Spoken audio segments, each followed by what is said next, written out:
அஸ்ஸலாமு அலைக்கும் வரஹ்மத்துல்லாஹி வபரகாத்துஹு. நமக்கு நாம பரிபூர்ணமான மனிதன், பரிபூர்ணமான முஸ்லீம் என்பதாக அடிக்கடி நமக்கு நாமே சொல்லுதுண்டு.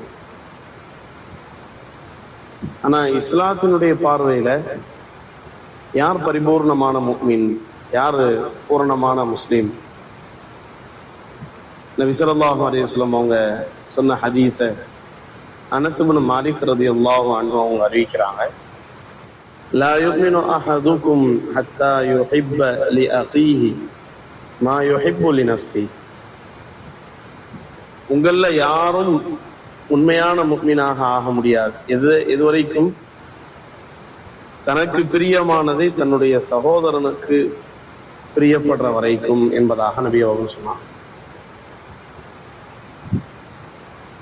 நாம நமக்காக பிரியப்படுற ஒரே ஒரு விஷயம், மிக முக்கியமான விஷயம் என்ன அப்படின்னா நிம்மதி.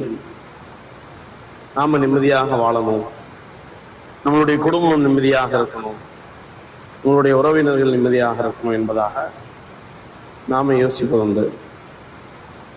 அதே போன்று நம்மளுடைய நடவடிக்கைகளினால் பிறர், அண்டை வீட்டிற்காரர், உறவினர்கள், நண்பர்கள் யாரேனும் துன்பமுறுகிறார்களா, அவங்களுக்கு நம்மளால் நிம்மதி போய் சேருதா என்பதாக நாம நம்மளுடைய வாழ்வை கொஞ்சம் சோதித்து பார்க்க கடமைப்பட்டிருக்கிறோம்.